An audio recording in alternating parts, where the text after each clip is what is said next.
Okay, so I'm gonna ask you guys something. Okay, so let's say we're going back to 2013. Most of you guys probably weren't 18 yet, I'm guessing, I'm assuming. But if you guys were 18, how many of you guys would have voted to raise the minimum wage to $15? You don't have to raise your hand, but just think about it in your head. Okay, so for those that said no, that you wouldn't vote for it, good job, you're on the right track. For those that voted yes to raise them, I'm gonna tell you 3 reasons as to why it might seem like a good idea, but on the long run, it's actually gonna negatively affect everyone. 3 reasons why it's really bad for the economy is because it actually harms companies, large companies and small companies, especially small companies. Number 2, entry-level jobs are going to be completely sabotaged. Number 3, jobs will be outsourced. And for these 3 reasons, I'm going to tell you why they're actually true and not just an opinion.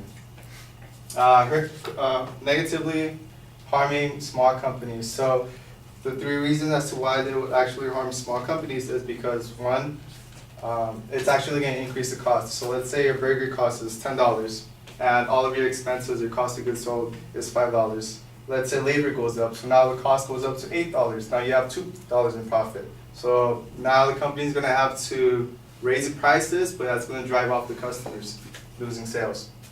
Number 2, since the expenses are going to go up, all the benefits are going to go away.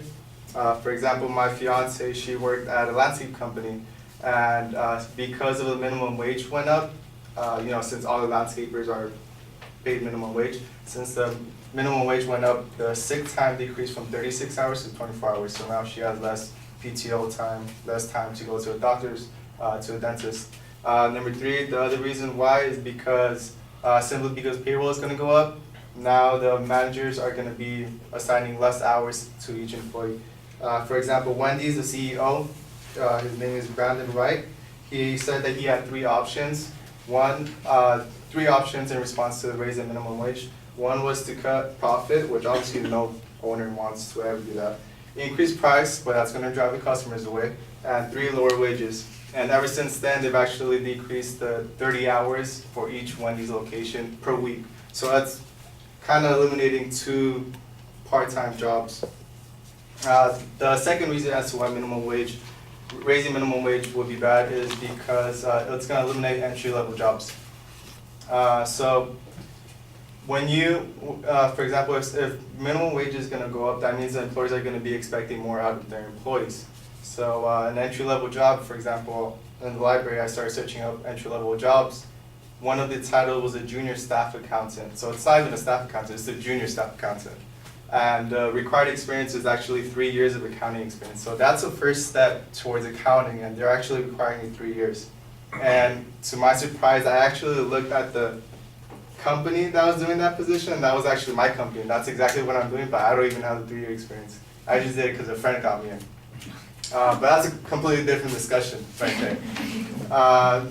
The other reason as to why it's going to eliminate the entry-level positions is, well, since employers are going to be expecting more of its employees, the current employees working in the company, they're going to have to go back to school to get a degree to be in competition with the new employees.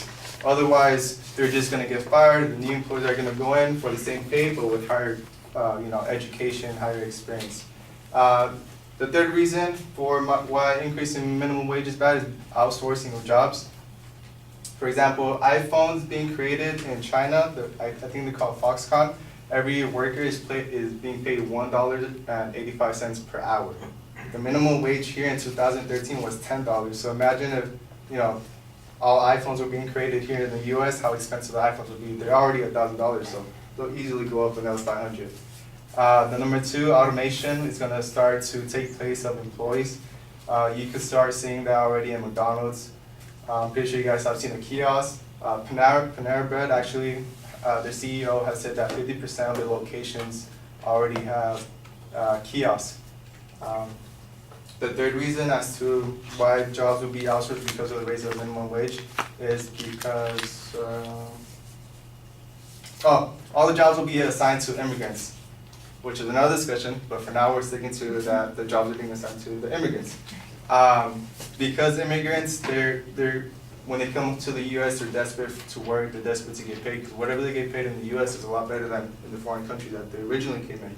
And construction, specifically speaking, construction and agriculture are heavily employed by immigrants. But unfortunately, those two industries are the ones that affect the economy most. In the construction business, in the construction industry, 22% are immigrants, and all of the immigrants get paid a lot less than what the minimum wage is. Agriculture, it's 46% of immigrants. So imagine if the minimum wage were actually to take place of all the immigrants working in the agriculture industry, probably won't even be able to eat bananas or oranges because they'll be too expensive, especially on a college budget. So next time there's a proposition to raise a minimum wage, you guys know what to say. No. Thank you.